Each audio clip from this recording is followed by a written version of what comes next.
Trump ने दिया है ईरान को लास्ट चांस और इधर पाकिस्तान ने ईरान के लीडर सैयद अब्बास अरागची और मोहम्मद बगैर गलीबफ के साथ मीटिंग शेड्यूल की है। ये मीटिंग पाकिस्तान में होने वाली है और ये तब होने वाली है जब कल ट्रंप ने मीडिएटर्स का जिक्र करते हुए पाकिस्तान का नाम नहीं लिया, पाकिस्तान को पूरी तरह से इग्नोर कर दिया। नमस्कार, मैं हूं दीपक मुनि और आप है मेरे साथ है टीवी पर। तो कुछ बड़ा होने वाला है और वो बड़ा कुछ होने से पहले पाकिस्तान अपने लिए सिक्योरिटी ढूंढ रहा है। पिछले 2 दिनों से यूएस और ईरान के बीच स्ट्रेट ऑफ हॉर्मूज को लेकर बातचीत का माहौल बना हुआ है। ट्रंप कह रहे हैं कि बातचीत हो रही है। ईरान ने खुद रिक्वेस्ट की है कि यूएस अब अटैक ना करे, हम बातचीत को तैयार हैं। सऊदी अरब, कतर और यूएई ने भी ट्रंप से सेम रिक्वेस्ट की है। कहा है कि हे महामहिम, हमें थोड़ा मोहलत दें, हम स्ट्रेट ऑफ हॉर्मूज को खुलवाने के लिए प्रयत्न कर रहे हैं। और इस वजह से ट्रंप ने ईरान पर एक बड़ा हमला जो प्लान हुआ था इजराइल के साथ मिलकर इसी हफ्ते करने को, उसे टाल दिया है। अब देखिए, यूएस के खेमे से यही कहा जा रहा है कि बातचीत हो रही है। पहले ट्रंप ये बात कहते हैं, फिर आज ट्रेजरी सेक्रेटरी स्कॉट बेसेंट भी यही बात कहते हैं कि बातचीत हो रही है, कल तक हॉर्मूज पर डील फाइनल हो जाएगी। पर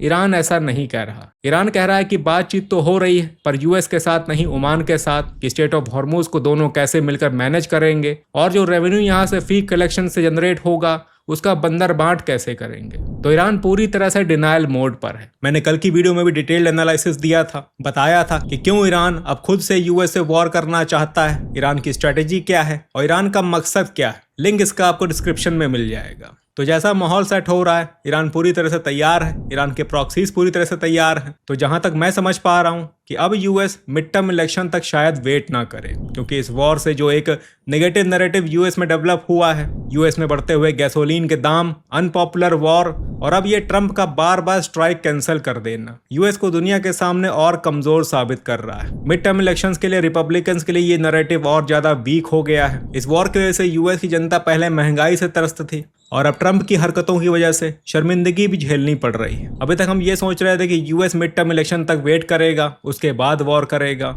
लेकिन जिस तरह के हालात बन रहे हैं, डोनाल्ड ट्रंप और इनकी रिपब्लिकन पार्टी 2 महीने में नैरेटिव चेंज नहीं कर सकती, बल्कि जो बार बार स्ट्राइक्स कैंसिल की जा रही हैं, इससे नैरेटिव और वीक हो रहा है। तो पॉसिबिलिटी हाई है कि यूएस बहुत जल्दी स्ट्राइक करेगा। मे बी इस बार वीकेंड का भी वेट ना किया जाए। कल जब ट्रंप यूएस मीडिया को संबोधित कर रहे थे तो मीडिएटर्स का जिक्र करते हुए ट्रंप ने पाकिस्तान का नाम नहीं लिया और पाकिस्तान का नाम पूरी तरह से स्किप कर दिया।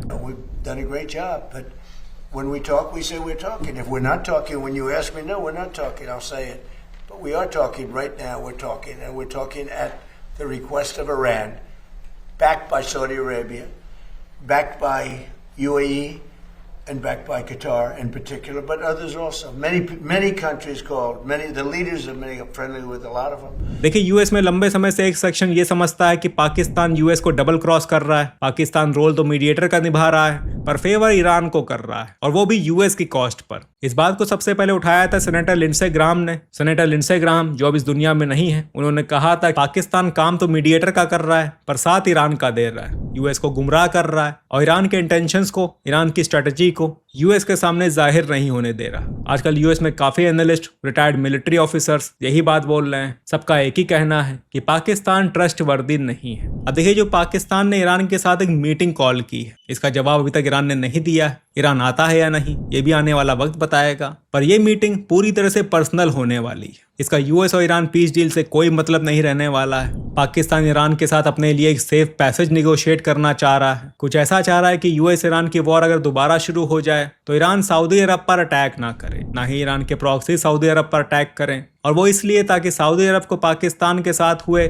जॉइंट डिफेंस एग्रीमेंट को इन्वोक ना करना पड़े। खैर, विचार अच्छे हैं पर प्रॉब्लम यहाँ पर यह है कि things have gone too far. Iran ने ऑलरेडी अपने प्रॉक्सी नेटवर्क को एक्टिव कर दिया है। हुतीस ने आज भी सऊदी अरब के नजरान एयरपोर्ट पर ड्रोन स्ट्राइक्स की। हुतीस रेड सी में सऊदी के टैंकर्स रोक रहे हैं, इसलिए सऊदी अरब को अपने टैंकर्स को रिरूट करना पड़ रहा है। जैसा कि मैंने कल भी बताया था कि ईरान का इरादा साफ है। ईरान यूएस की कॉस्ट ऑफ वॉर बढ़ाना चाहता है और इसलिए ईरान यूएस को इतना ज्यादा एंगेज करना चाहता है कि यूएस के लिए ईरान की बात मानना ज्यादा सस्ता हो बजाय ईरान से वॉर लड़ने के। तो देखिए यहाँ पर सब कुछ डिपेंड करता है ईरान के ऊपर। अगर पाकिस्तान इस पॉइंट ऑफ टाइम पर सऊदी अरब और ईरान के बीच में कोई अंडरस्टैंडिंग कराने में कामयाब हो जाता है तो पाकिस्तान बच जाएगा, नहीं तो फिर जब भी सऊदी अरब का बुलावा आ जाए पाकिस्तान को सर्विस देने जाना ही पड़ेगा। So things are getting really tough for Pakistan. Internally Pakistan में एक मिलिट्री कूप की तैयारी हो रही है, सत्ता परिवर्तन का फिर से टाइम आ रहा है और फिर से मिलिट्री रूल लगाने की तैयारी हो रही है। खैर ये अलग टॉपिक है, इसके लिए एक सेपरेट वीडियो बनानी पड़ेगी। फिलहाल अभी पाकिस्तान को ये देखना है कि यूएस और ईरान वापस वॉर शुरू ना करें, अगर करें तो सऊदी अरब इसमें ना शामिल हो। चलिए देखते हैं क्या होता है। अभी फिलहाल के लिए इतना ही, मिलते हैं अगली वीडियो में और अपडेट्स के साथ।